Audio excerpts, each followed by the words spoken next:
More now on former world champion boxer Ricky Hatton, who has died at the age of 46. Let's cross to the BBC Sports Centre for more, and Hugh Ferris is there for us. Hugh, a really shocking day as the world takes in the news that this boxing legend has passed away.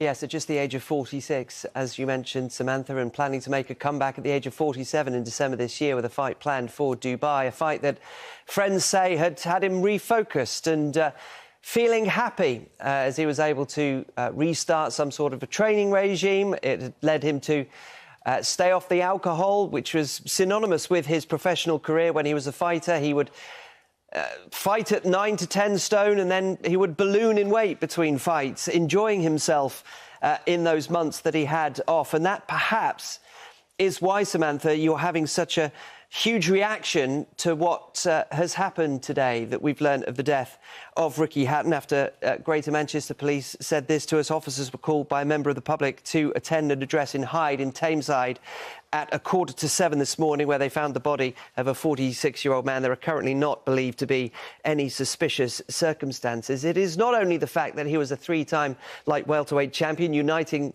that division in 2005, but also in addition to that, and most crucially, I think, in the telling of the Ricky Hitman Hatton story, is that the following that he had. And the reason that he had that following from both those people in Manchester who are meeting up at the Etihad later today for Manchester City against Manchester United, he was able to call upon the support of both blue and red, even though he was a very staunch Manchester City fan. He was able to call upon that support on account of not only the way that he fought. He was a relentless body puncher. He managed to knock out Juan Castillo in his first Vegas fight in 2007, in the summer of that year, with a body blow. That is a very rare thing in the world of boxing. You go for headshots. It's not the ones in the ribs that get you, but he was able to do that, such that it was his power on the inside, as they say in boxing parlance. He would risk getting hit on the head on the way in every single time, but he still went back relentlessly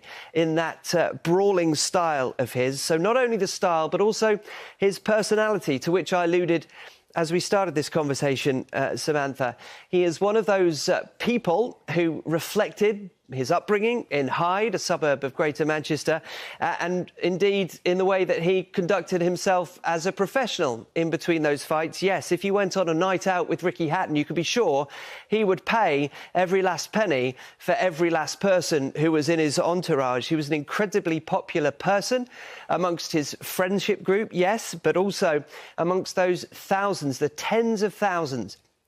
He would sell out the Manchester Arena, as he did so for a famous fight in 2005 when he reached global attention by beating the Australian Costas Yu, who was a legend of the game himself. He beat him for the IBF light welterweight title. He essentially just outlasted him. Costas Yu, this great fighter, eventually not getting up from his seat late on in that fight because he couldn't withstand any more of what Ricky Hatton was dishing out to him. He would sell out the Manchester Arena, 20,000 plus there, but then he would take the same amount, it would seem, over to Las Vegas. He fought there 3 times, firstly in the summer of 2007 that I mentioned, and then he decided to take a step up in class. He fought Floyd Mayweather in the winter, in December of 2007. It was the biggest fight of that year, globally. Floyd Mayweather, for some, the best pound-for-pound fighter that has ever existed.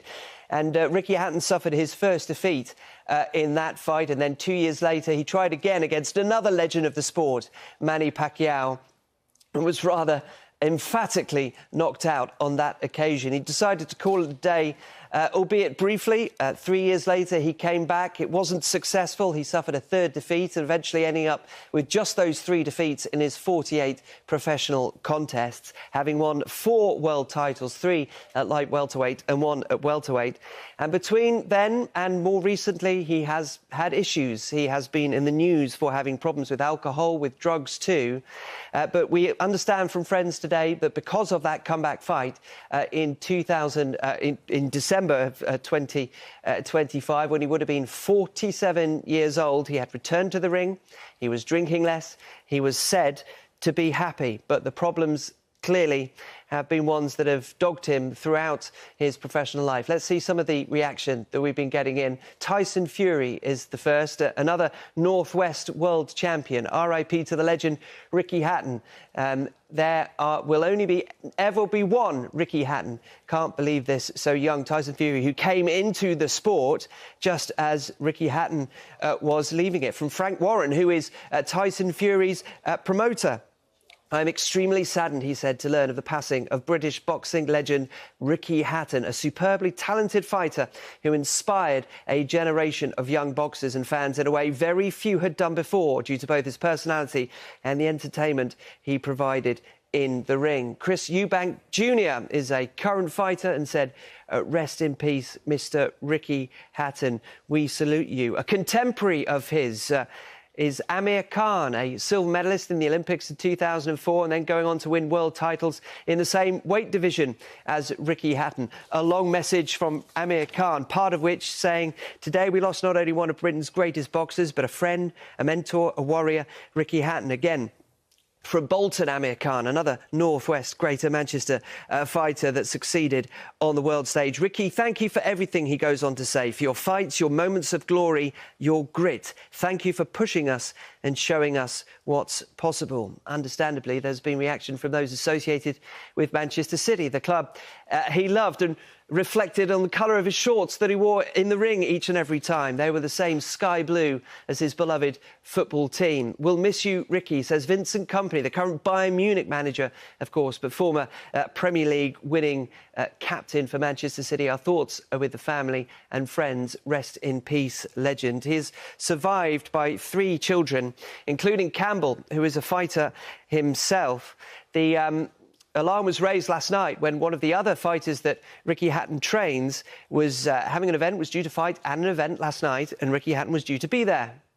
Ricky Hatton did not appear at that, and that certainly caused a concern amongst his friendship group. And from what I understand from those friends, that concern was taken to the police, who, as we say, visited the house at 6:45 this morning.